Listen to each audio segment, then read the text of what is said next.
Praise the lord. ఈరోజు వాక్యాంశము ఫిలిప్పీ పత్రిక 1:30. ఆయన పక్షమున శ్రమపడుటయు ఆయన పక్షమున మీకు అనుగ్రహించబడిను. ఆమేన్, హల్లెలూయా. ప్రభు ఈ వాక్య భాగం ద్వారా మనతో ఏం మాట్లాడుతున్నారో చూద్దాం.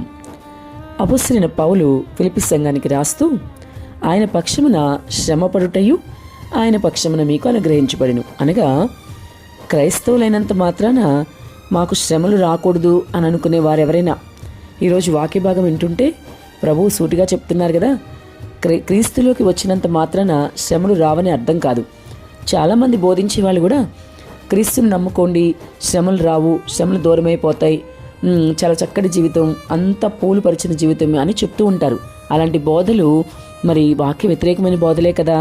ఎందుకంటే క్రీస్తులోకి వస్తే శ్రమ గురించి, శ్రమ పడతామా లేదా పక్కన పెట్టి, ఆత్మ రక్షించబడుతుందని, మరణం వరకు తోడుగా ఉంటాడని, మరణం తర్వాత జీవితం ఉందని, ఆ జీవితంలో ఆత్మ నిత్య నరకాగ్ని నుంచి తప్పించుకోవాలని, యేసు రక్తమే పాపక్షమాపణకి, యేసు రక్తమే మార్గమని, యేసు ద్వారానే పరలోకం చేరుకుంటామని ఇలా బోధించాలి. కానీ నీకు శ్రమలు రావు, నీకు ఇబ్బందులు తొలగిపోతాయి, నీ బాధ నుండి విడుదలిస్తాడు, అవన్నీ దేవుడు చేస్తాడు. కానీ దానికన్నా ముందు ఆత్మరక్షణ గురించి బోధించాలి.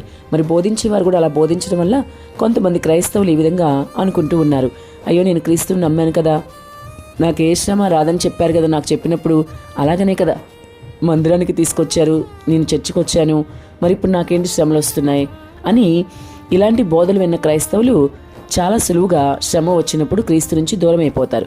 కాబట్టి చెప్పేవారు కూడా చాలా జాగ్రత్తగా సువార్తని ప్రకటించాలి సుమా. మరి ఆ విధంగా శ్రమ వచ్చినా సరే, శ్రమ పడటము కూడా మరి ఇక్కడ వాక్యం ఉంది కదా, ఆయన పక్షమున శ్రమ పడుటయు ఆయన పక్షమున మీకు అనుగ్రహించబడెను. కాబట్టి శ్రమ పడటం కూడా క్రీస్తులో మనం క్రీస్తు జీవితం అనగా క్రైస్తవ జీవితంలో వెళ్తూ ఉన్నప్పుడు అది కూడా ఒక భాగం. శ్రమ రాగానే దేవుని విడిచిపెట్టకూడదు, దేవుని దూషించకూడదు.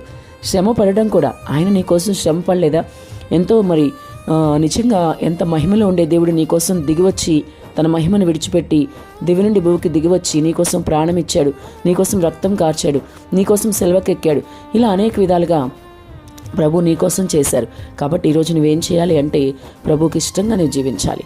అట్లా జీవించినప్పుడు ప్రభు తప్పకుండా సహాయం చేస్తారు. అంతేకాదు, నీ శ్రమ దినములో కూడా ప్రభు నన్ను సంతోషించు.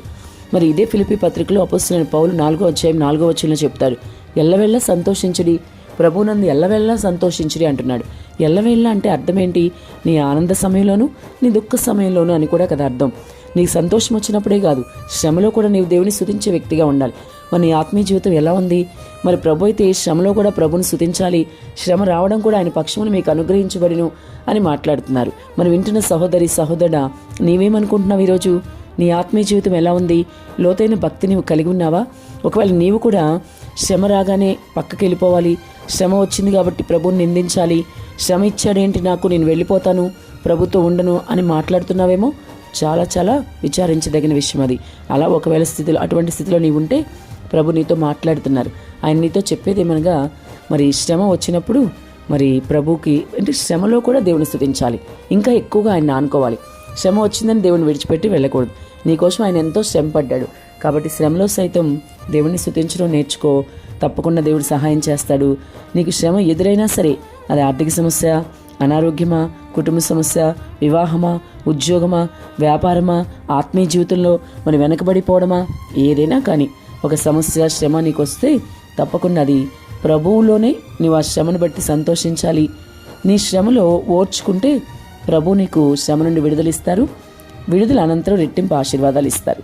కాబట్టి శ్రమలో సైతం క్రీస్తు కోసం నిలబడగలిగితే ఆయన తప్పకుండా నీకు అన్ని విషయాల్లో సహాయం చేస్తారు. ముఖ్యంగా పరలోకమని గొప్ప బహుమానం నీకు ఆయన ఇస్తారు. అటు కృప ప్రభు దయచేయనుగాక. ఆమేన్.